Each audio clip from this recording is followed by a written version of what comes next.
All right, friends, this is podcast lucky number 7 with Brittany Denson. Again, my name's Drew Hassan. This is the Recovery Lab podcast. I start off in the same fashion generally every time. Please, y'all are doing pretty good. I'm getting a few more comments. Maybe I could do with some input. I love the constructive criticisms. If you have somebody you want to nominate to be on the podcast or a suggested topic, I'm all ears. I usually tell people to comment with useful things that they know about, like the Pines giving away Narcan. But what's the date? Okay. I know that the McCoy House has a benefit concert series. It's Thursday, October the 20th at 6 p.m. at Dueling Hall. You can listen to some awesome music, meet some awesome people. They have a silent auction, food, coffee, tea, bar. No martinis, but it's $25 a head. It's well worth it, and I think all the proceeds go to benefit the McCoy House. So again, I appreciate Danny and Denise for their financial support, and I thank both of you. We should have the McCoy House mixer in here in the next week or two. So Denise, I thank you. If anybody else wants to donate, my cash tag is #Daniel Hassan. And so that's enough of the introductory information. Without further ado, Brittany Denson. Thank you for agreeing to do this. I appreciate it. Awesome. Thank you for having me. All right, so we had a little bit of preliminary discussions before I turn the recorder on. Tell people who you are, how you got to be here. Well, I'm Brittany. If God sees fit for me to see the day, I'll have 7 years of sobriety on December 29th Awesome. of this year.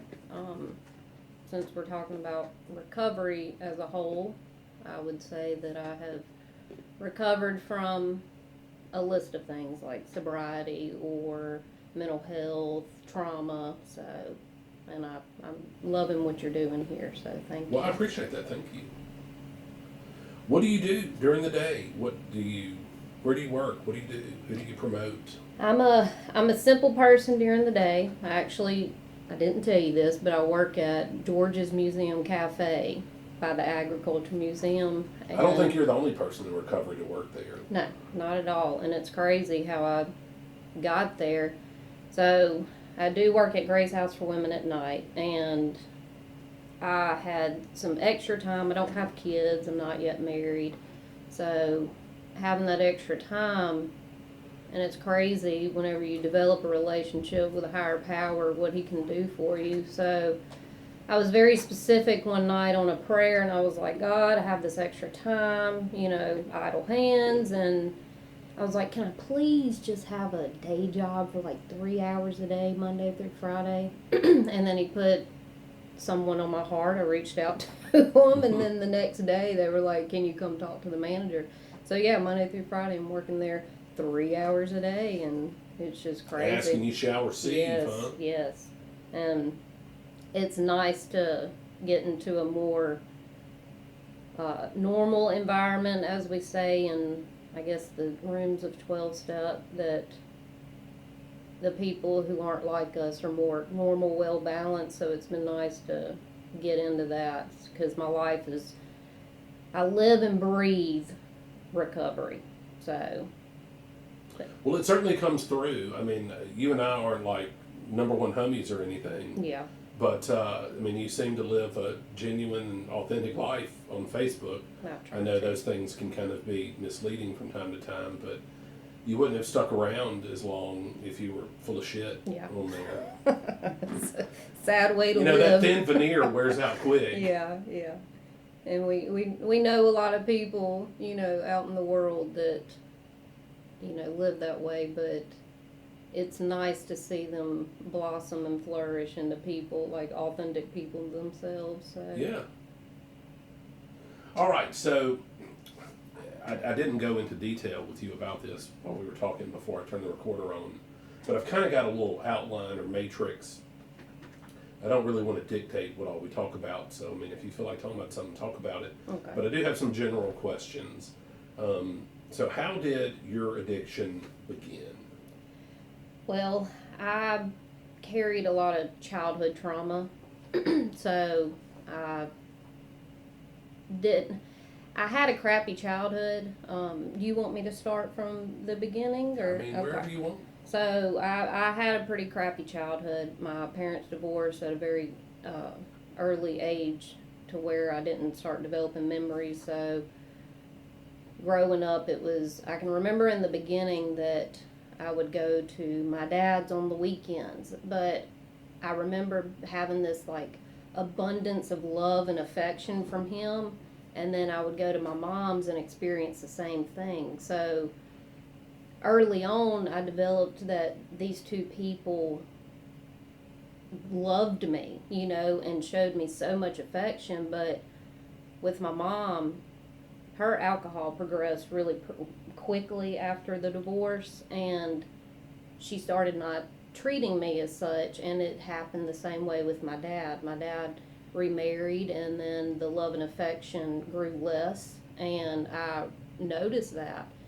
So remembering that even till this day, it's profound that I can look back and know my feelings, and I wouldn't know that today if I wasn't sober.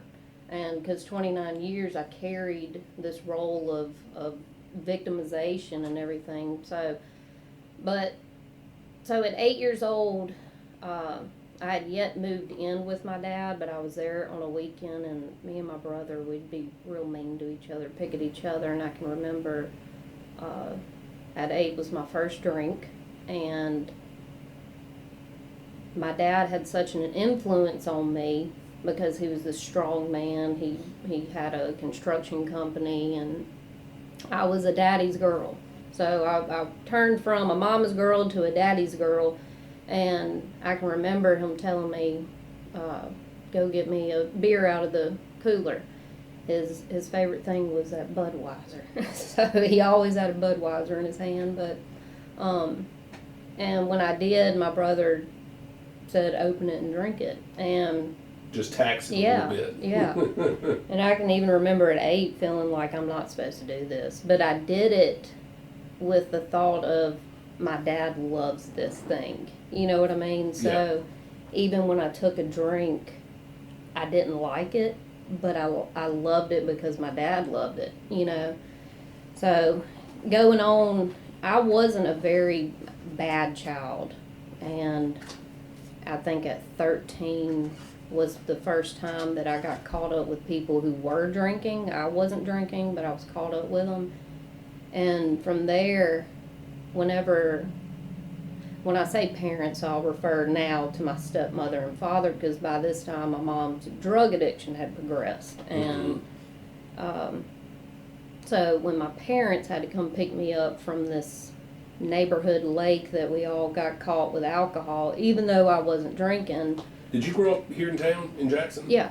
So I grew up in Rankin County, and then when my dad remarried, moved to Jackson, and then we moved to Bolton, and I started going to Clinton schools. So I started going to Clinton schools after 5th grade. So after we got caught in that group, my mom, I started being labeled like I was going to grow up and turn into my mom. And because of that love and affection, I guess it was an attention seeking. I always wanted love from somebody. The people who say that they love me, I want you to show me that you love me, And so after that, after the criticism of saying, you're going to turn into your mom, you're just like your mom, I had this attitude of I'll show you, who I am. And so I remember smoking pot at 13, and then I ended up trying cocaine at 14, and then slowly it was meth at 15. And I can remember going to school in 9th grade, and this is just crazy because my fiance has kids at, his oldest girl's 12 years old, but smoking meth on the way to 9th grade. And I wasn't the smartest kid in school, and I don't You think... do math on the way to school? Yeah.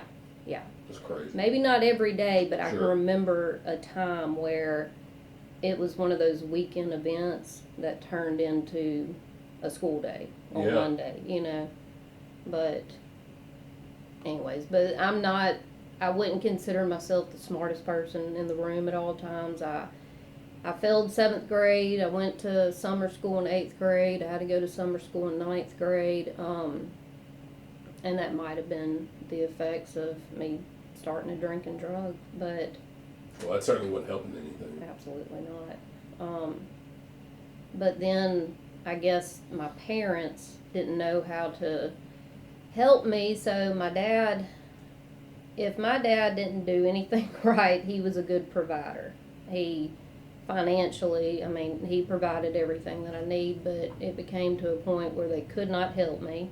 So it was easier to let me stay at friends' houses, even weeks at a time. And no telling what would happen at those friends' houses. But, so my mom would come in and out of the picture. By this time, my mom was in her own addiction. Yes. And my grandmother that lived in Hattiesburg would let my mom come every once in a while, and one of those periods that my mom was doing okay, she invited me to come live with her. And that was after the 9th grade year in school, and I went there, and she ended up wanting to get me on medication, and I went to the doctor, put me on antidepressants, and my dad wasn't for that. So I ended up living in Hattiesburg, and trying to go to Hattiesburg High School in 10th grade, and I think it was the second day of school, I got assaulted. A guy had whipped me from behind, and I defended myself, in other words, and then I can't remember if I got expelled or what, but I didn't go back. And slowly but surely I tried to go to the Camp Shelby Youth Program. I tried that 3 times, couldn't pass a drug test, and eventually I moved back into my dad's house, and they helped me get to GED classes, and I took that GED. I think it was 3 times before you had to wait a certain period, and I finally passed that 3rd go, and but being accused, the trauma comes from the verbal abuse that I received as a child, and it was the reminders of, you're just like your mom. You're just like your mom. And the more that I heard that, it was like, at least my mom ain't around. You know, like, she had enough respect for me that she didn't come and go. Like, I see a lot of, like, even working in this field, it's like you see a lot of the parents come and go, and it was easier for her just to not be around, you know. Mm-hmm. And so, not focusing on her, I started looking at my dad like, well, you're just like my mom, you know. So around 17 years old, I had this confidence about me, like, don't be like your parents. You know, growing up, it was all about them and the love and affection, and then all of a sudden it's like, I don't want nothing to do with them. I don't want to be like them. And so I went to, when I got my GED, I went to barber school at Hines Community College, and I was only 17, and I remember having a conversation that in a few months I would have turned 18. The teacher let me in anyway, and that gave me a career to, you know, put myself behind, but things had gotten really bad with my addiction that I started that geographical change. Oh, yeah. And my brother, TJ, he lived in Memphis, still lives in Memphis, and he reached out to me, you know, supporting me and telling me, you know, come here, I'll help you, and he did help me in the best of ways. But even though I was experimenting as a child so many years with drugs and I started focusing even in hair school, like I don't want to be like my parents. I didn't drink because I thought the cause of my parents' downfall was alcohol. And so I didn't really drink till I turned 21 after I moved to Memphis. And then my brother got a whole limousine and threw a whole party, and then I ended up getting mad drunk, and I loved the way that it loved the way it I loved the how it produced the effects, in other words, and it went on from there. My alcoholism got really bad, and I started noticing then that I was drinking to escape certain feelings. So, and I didn't like that, so I made another geographical change. Moved back to Hattiesburg with my grandmother, and not even a few weeks after I moved, my worst nightmares came true. My mom got put in rehab there, and she started calling and, telling me she was doing better. She's reading her Bible. She's doing all this stuff. And by that time, it was one of those relationships that you just write off, And it made me mad, but it gave me a reason to escape again. And by this time, I was managing sport clips in Hattiesburg. And I had done that for a couple years. And I had worked on and off at other salons, and it's crazy that I was a successful hairdresser for about 7 years. I mean, I had a clientele and I had a social life within my career, but looking at my mom and facing that trauma just ate away at me. So I see what you're saying about how when she was just away from you, it's out of sight, out of mind. Mm-hmm. And now all of a sudden you're faced with her coming in and out of your life and talking all crazy shit. Yeah, it was a lot to deal with. Her actions and words aren't matching, mm-hmm. and it's causing problems for you. So I developed resentments towards recovery and towards 12-step and stuff. But, so I don't know exactly when I crossed that invisible line. I ended up getting into a relationship. So all that time I had become I was a functional alcoholic and a functional drug addict. And, being able to still work and live my life and have friends and stuff. But this relationship, it was just one twist where I learned how to use those drugs in a different way, and it's so crazy that I forgot who I was whenever, just injecting drugs, it's like you forget who you are. And so I'm not going to go so much into like the actual addiction, but it became to where I accepted death. Like I thought death was my destiny, and but so I'm not, and I'll say this. I told you I don't do labels and stuff like that. And even growing up, I was so interested in like different religions and stuff like that, and it got me into more of like energy healing stuff. And I had did that for a few years, and I saw results from it. Trying to keep your chakras aligned and stuff like that. Absolutely. People who know me these days know that works for me, and so. You gotta get those chakras right. Yes, yes. You got to get aligned. But, and when Mercury's in whatever. And I thought about that yesterday, Where's Mercury right now? We have 6 planets in retrograde right now, and I'm man. sitting in here. So, watch out. Usually we have 1 or 2, but right now we have 6. 6. Yes. That's hilarious. But, so I forgot that part of my life whenever I did, like, before moving to Memphis and all that. So, I started thinking about that. I would get locked up, and then I would get out, and I'd get locked up, get out, and I would have these charges like domestic violence, disturbance of the peace, and all of a sudden it was like one day I got out, and I was walking on one side of Hattiesburg to the other, going to the homeless shelters just to rack up some food. And I noticed the way the wind blew. And I remember thinking in that moment, like, God's telling me which direction to go. And I didn't go in that direction. And so can I be transparent? Can I be? Yeah, okay. Come on. So, don't filter anything out. In that moment, something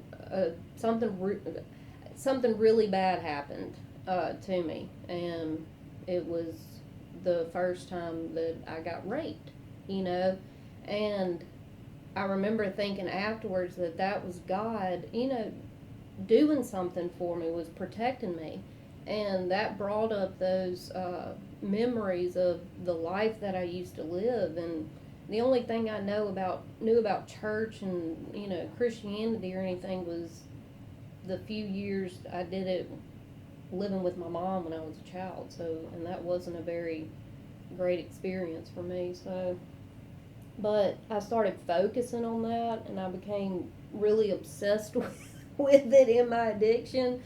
And I thought I was this big, like, spiritual guru and evangelist and stuff. So I started, trying to walk to the churches and stuff like that and ask them questions. And eventually it was, I got to this homeless shelter called the Field House. And this is where it brought back memories of people who say that they love you, they're going to help you, and because by this time I didn't know what relapse was, I didn't know what recovery was, I didn't know what 12-step was, and so I'd walked from Forest County Jail to the Field House because I heard these people help people who are homeless, and I stayed there for like 6 months. They didn't let women stay there, but a church they were affiliated with had some rooms that they would let women stay in. And I did that for 6 months, and nothing happened. Like, it was only they would let you come eat and stuff like that. And I always asked for help. The news came out. They asked me to do an interview like I'm some proud homeless person, so, and I remember them putting me on the news, and that was the first time that I felt like this shame about my situation, but I didn't embrace that shame. I was just like, screw it, and so I was sleeping at this church, and I called one of my dealers, and they met me right outside, and that's where that started. And then the insanity just progressed from, I was real cuckoo in my addiction, but I also remembered the way the wind blew that day. And when I decided to do the drugs after 6 months, it was like, that was the first time I got on my hands and knees. I went to the bathroom, did what I did, got on my hands and knees, and asked God to just kill me, but it was the week following that I got locked up, the second to last time in that year, and I got out, and I meant to do right, but I didn't do right. And my brother called me.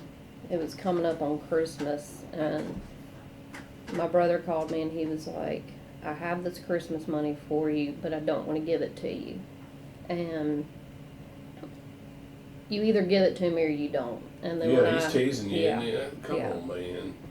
So you always wonder, people who had a lot of charges and people who deserve to be in prison. I deserve to be in prison. How many times have you been arrested?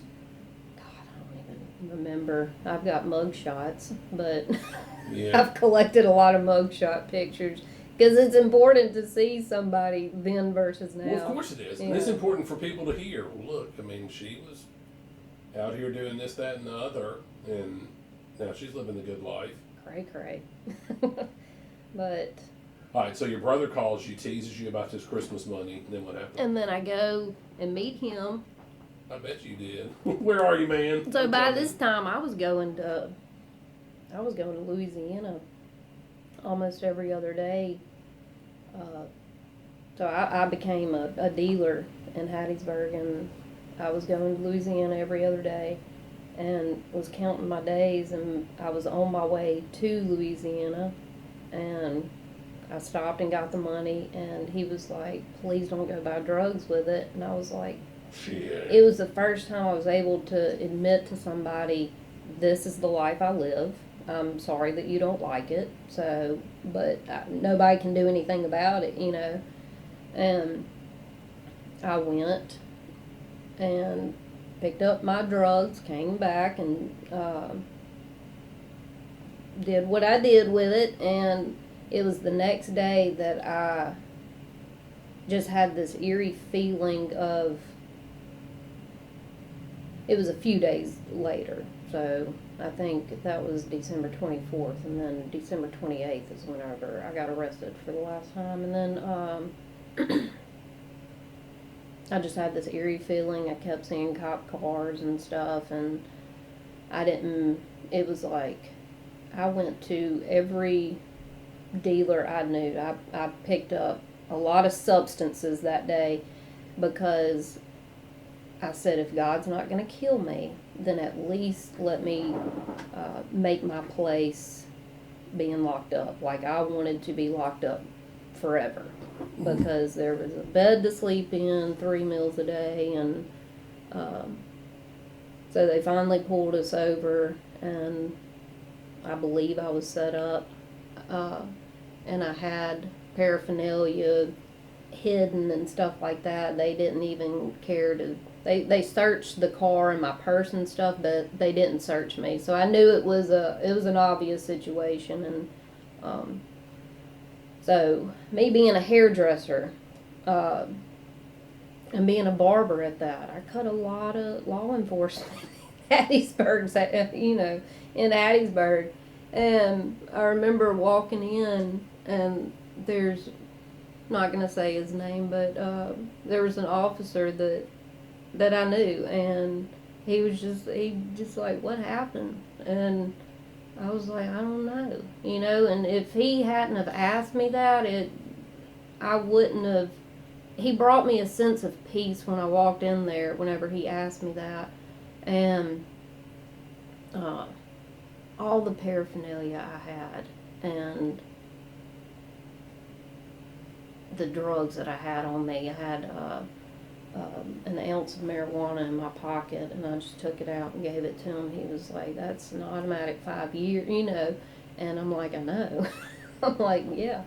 And he asked me if I wanted to make my phone call, and I said, yeah. And then I had that just peace overwhelming peace that I'm going to be okay, And it's almost like you were looking for jail to save you from you. Well, I knew that was divine intervention. I knew that.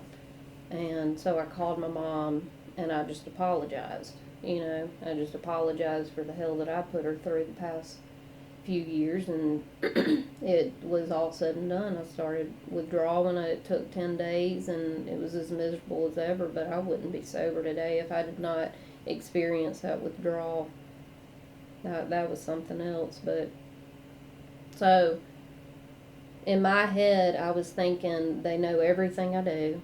They've been watching me, and when I didn't even see a courtroom, but I remember being pulled in this little room and hearing my mom's voice on the other side of the door, and me thinking, oh, this woman's telling them everything. Yeah. But I'm thinking she's doing me a favor. And my mom, so by this time, my mom, this was 2015, so she had 6 years of sobriety. Oh, wow. And she went through drug court at Forest County. I got locked up twice in Forest County, but thank God it was the last place I was locked up, because she was able to reach out to those people. Did you get on drug court? I didn't. No. Yeah. And that's the crazy part of. I owe it to Lucy Davenport. she's the drug court coordinator of Forest County, and then Judge Helfrich, he was the drug court judge on that. But they offered me drug court, and I don't think it was from them. I think it was one of those case management type things where they come in and see if you're eligible and stuff, and I said no, because I wanted to go wherever they were sending me for as long as I had to, and I just wanted to feel safe. I did not want to be on the streets anymore. And Lucy Davenport, it was a different day, but got pulled into that room, and she asked me about my faith. And I remember thinking, you got to believe in something to have faith. And all I could think about was the way the wind blew that day, And so she reminded me of my mom's struggles and where my mom came from, and wished me luck. And then the next thing I know, I'm getting papers for a treatment center. And I was pissed.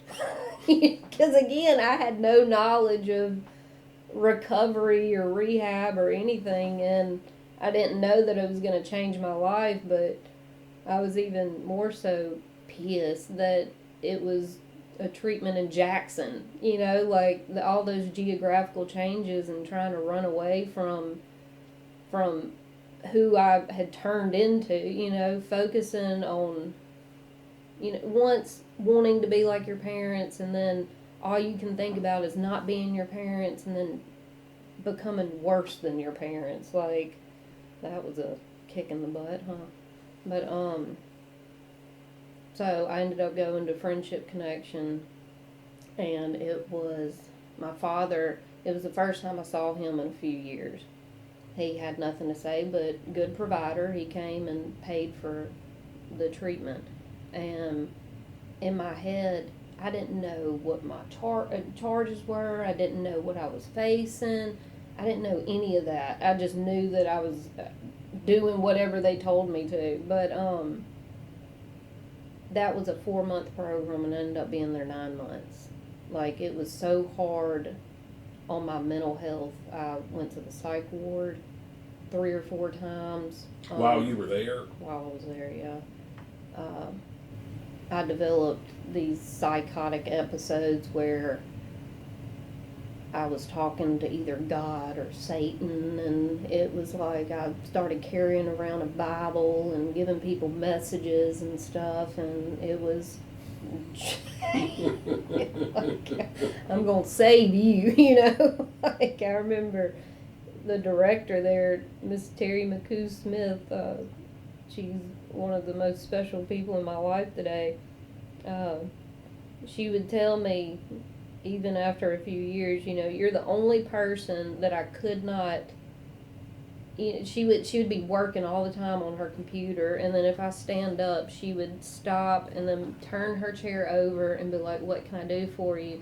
She's like, "You're the only person that I had to stop what I was doing and give you the attention," but that helped me. You know what I mean? She was the first person that I was like, this person says they care about me, and they're actually giving, giving me the attention that I need at the time.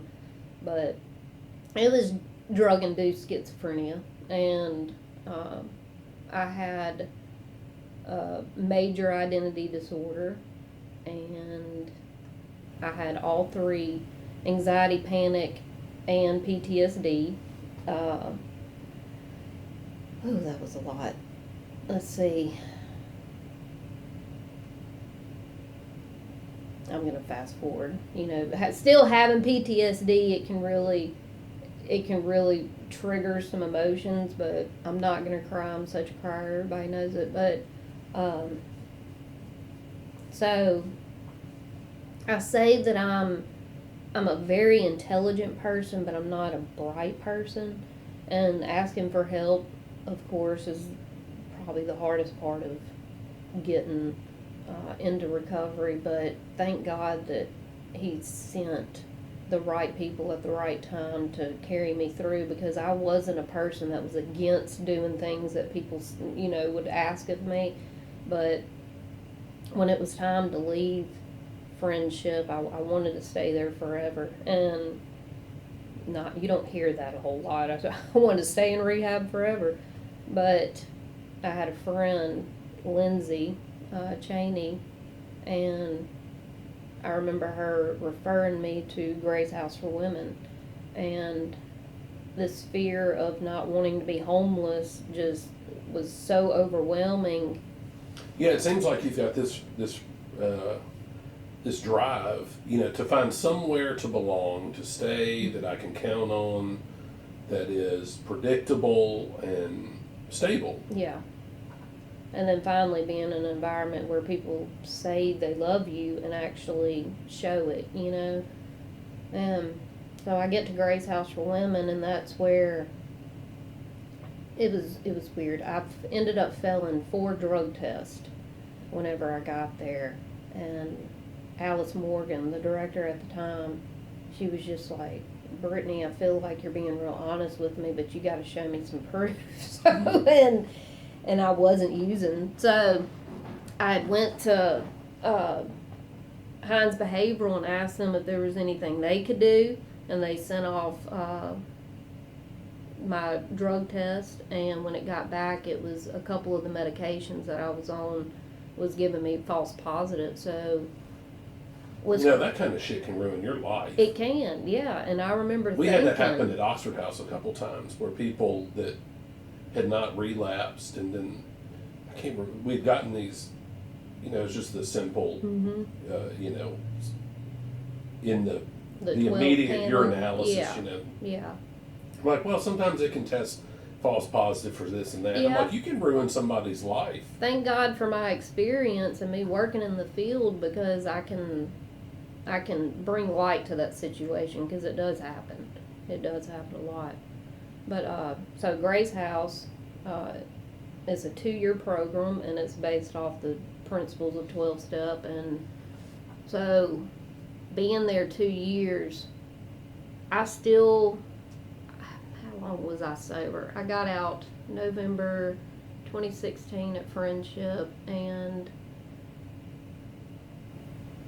I was about a year sober, and I still not accepted the whole 12-step thing because of the resentments I had with my mom.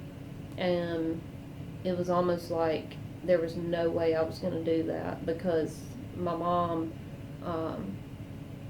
just put a bad taste in my mouth with it. So, but I remember Alice telling me, either you get a sponsor or you find somewhere else to go. And the whole me not being so bright, I was at one of the meetings, and one of my friends was like, this is my friend and she needs a sponsor. And that's whenever I got the sponsor, and I am going to break in and empty here. So, but it was crazy that whenever you get this other person that you can tell your deepest, darkest secrets to,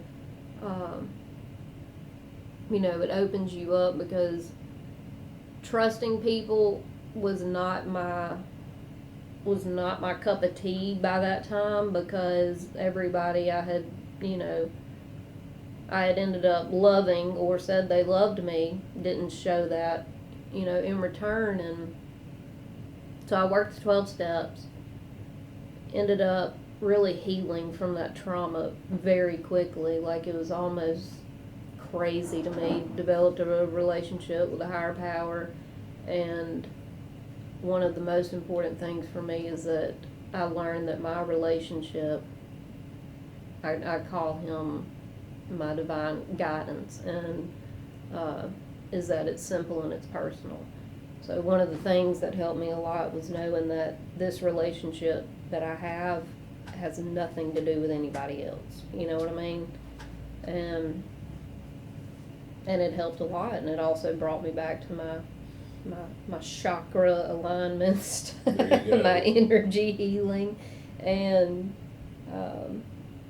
it's just incredible that this whole time that this divine thing that rules this world is just steadily growing inside of me, to where I did not I'll show you a picture of what I used to what I looked like when I came. Well, I've seen some here. of your before and afters on Facebook. Okay, well there you were, go. Pretty yeah. rough, huh? Your chakras weren't lined up back then. not at all. But I forgot what I was saying now. But well, in your story, you've worked through the steps and you found some healing and some redemption, and life is moving up pretty good. So after you move, how long do you stay at Grace House, or do you move out of there? so they can stay up to 2 years. We can stay up to 2 years. So I did not stay for the 2 years. And what's crazy is that when I finally accepted that I needed help and practiced a new way of life, doing 12-step, things started to happen really fast. Like, the blessings became overwhelming. The whole me not being a bright person, like somebody, I didn't know where to start with trying to find out what my fines were, even if I had a driver's license. Like, I'm like, driving a car, I don't ever have to do that again, you know. I've learned how to ride the bus and do all these things. And so first I get a job offer from Friendship Connection, and this is where God has a sense of humor. So I start working at Friendship Connection, the treatment center I went to, and Alice let me work there, and I'm glad she did. So in that, I had 2 years of sobriety, and I had only been at Grace House for 12 months, so a year, and somebody gave me a car. And at Grace House, you have to save 20% of your paycheck. You pay 10% and you save 20%, and I just happened to think, okay, let me call this place and see if I even have a driver's license. Didn't have a driver's license. It was going to be $780 or something, and ended up seeing what my savings looked like, and it was roughly around $800. And then I was like, that's not a coincidence, and ended up getting my driver's license, driving this car that somebody in the program gave to a friend of mine, and my friend gave me that car. That's huge, It is huge. And a couple months later, a friend of mine at Grace House was moving out, and we ended up moving out together. So I was only there 14 months. And that's pretty profound for somebody who was cuckoo not even a year before, Well, it seems like you got exactly what you wanted when you were trying to go to prison for Like, the rest of your life. It's crazy. You found somewhere to belong. Mm-hmm. Found somewhere to stay. Absolutely. But in those last, let's say, 5 years, doing what I have continued to do and learned in the program of 12-step, I have recovered from taking medication. I'm no longer on medication. I have friends. It's challenging to be friends with people, and if they don't, I use that give me love and affection towards, if you don't freely give me love and affection, I don't have to, be surrounded by you anymore. I get to choose people who choose me today, and I can only hope that I can do the same for other people. And life today is just a huge reflection point on me, Look, I like that. I choose people that choose me.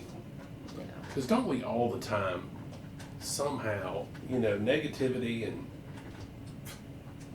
doing wrong just seems to attract negativity and doing wrong. It's exhausting. It is. And it's exhausting to know who you want to be today, to have this authentic background about yourself, and you want to give people a chance, but again, that's their journey, and you can only hope that they grow out of that stuff. Well, after you moved out of Grace House, what'd you do? So I continued to work at Friendship. I was also, I'm a two-jobber type person, so I've tried to not be, but it's hard for me. And I was also working at Mississippi Industries for the Blind, and I was doing that Monday through Friday, and then working at Friendship on the weekends. And the director at Friendship challenged me to go get my certificate for peer support. And I learned a lot through that training, and I ended up getting asked to apply for a peer support position, A&D at Hines Behavioral, and I did that for a year, and I tried to do the college thing. So I went one semester, ended up having to fail myself out or withdraw from it, and I'm not sure till this day if that's going to be my calling. It's going back to college, but worked at Hines Behavioral, received services from there when I was in treatment, and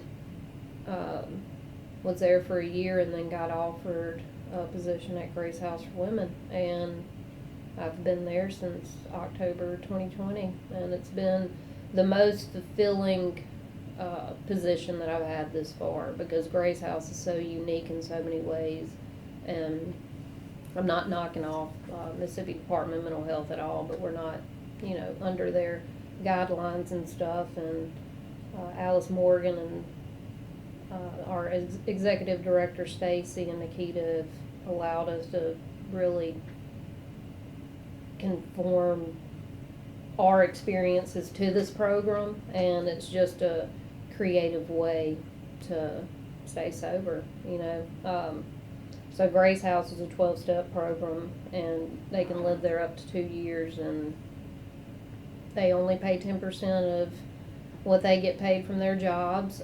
New clients get provided their basic needs, toiletry, any basic need, food. I mean, we help them, and it's a place where you're required to be an independent woman and while staying sober, and case management is available, and Emily and Lindsay are doing a fine job right now, so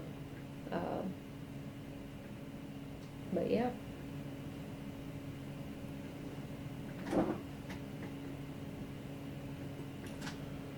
Well, is there anything, I've got a whole bunch of other questions that I can ask you. Well, go ahead and ask. Let's see. I'm not fond of just talking. You've been doing a fantastic job. Awesome. You really have. Awesome. All right. I have in my outline where I have been interviewing people that, like I said, don't have some purely professional position. What do you think you do well in recovery? What are the things that you're like, okay, I do a pretty good job with this? Loving people. All right. And I'm more of a personal person when it comes to sharing my experience, strength, and hope.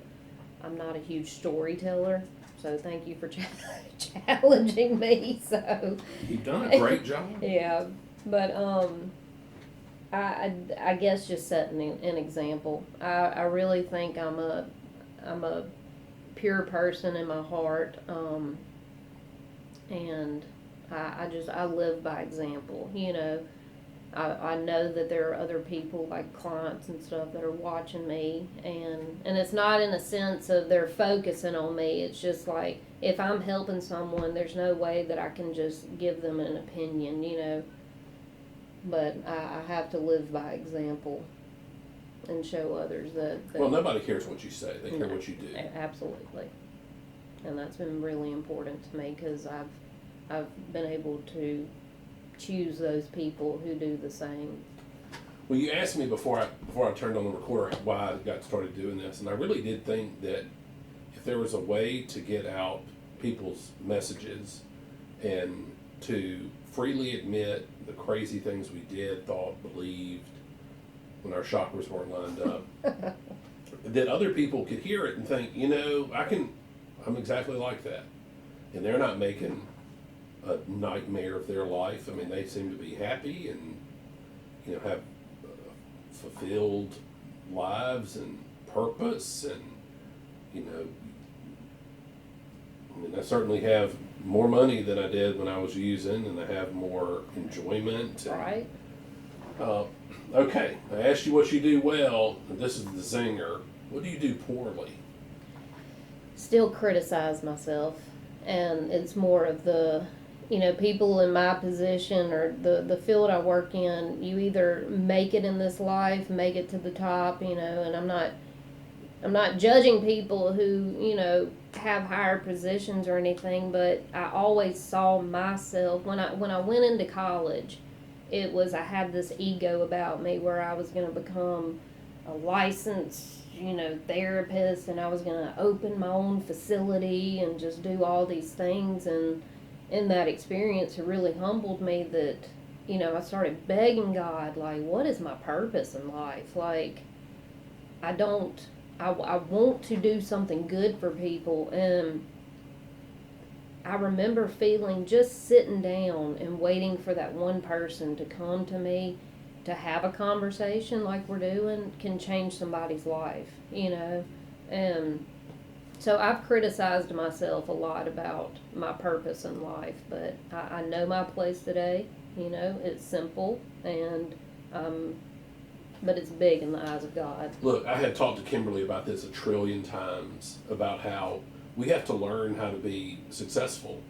I don't know how many times I've been faced with some adversity or some difficulty, and I'm super fearful, and I'm very nearly paralyzed. I just kind of trudge through it, Yeah. and then I get to the other side, and I need to remind myself that's a complete victory. Yeah. It doesn't matter that I was super scared or uncertain or obsessed about what a failure I am. I trudged through it. And trudging through is victorious as waltzing through it and over your obstacles. Okay, you did good on the what do you do poorly question. But I want to say something about that. Like, my whole life I was called weird. So, and this weird word had such a negative attachment to it that, when I was developing a relationship with my higher power, it was one of the first things that, whether we hear the voice or have a feeling, it was embrace that weird. And I didn't know that sounds weird, but it's one of my greatest aspects today, like when people say that I'm odd, I know that they mean it in a different way. You get what I'm saying? Yeah, absolutely. Like, an odd light in this world. Amen. All right, what advice would you give some newly sober woman? Commit to it, Just make a stick to it. commitment. Either do something about it or don't, Don't waste any time. And take suggestions. Take the suggestions. It's hard to really have the ability to listen early on, and so. I get that. Yeah. All right, we're very nearly at the end. All right. So the reason I put this question on here is in the hopes that whoever's on the podcast is going to come back later and we can revisit some of these things. So what goals do you have for your life? Personal goals, relationship goals, spiritual goals? And I don't just mean what are you doing with your fiance. I mean like relationships in general. Yeah. I want to spend more time with people. These last few months has become important, like the whole I choose people who choose me. I want to focus on the people who I know that care about me, and I think it's important that I spend time with them.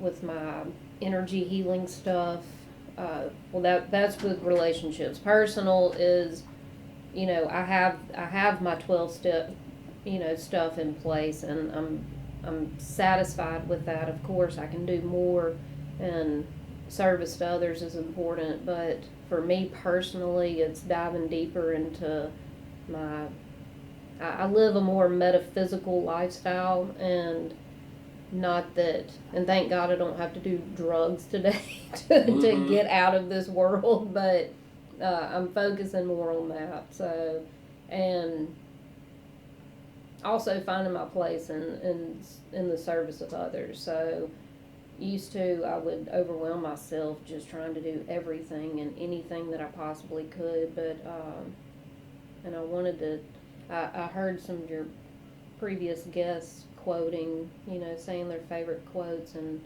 when I was working at Heinz Behavioral, I noticed that some of the people had quotes at the bottom of their email, and one of my favorite quotes to this day is, we find ourselves when we lose ourselves in the service of others, and that's a quote by Gandhi, Mm-hmm. and that just sums up my life today.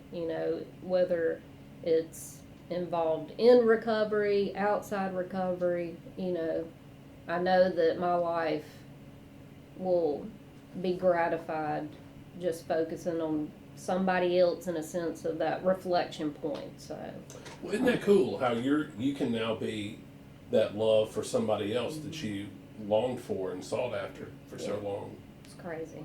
It is crazy, but it's good, Mm-hmm. and it's available for everybody else. Absolutely. All right, we're here at the end. Is there anything else you want to talk about that we haven't talked about? No, I don't think so. I just really appreciate you asking Well, me look, to I come. appreciate your taking the time to come talk to me. You did good. Thank you. Thank you.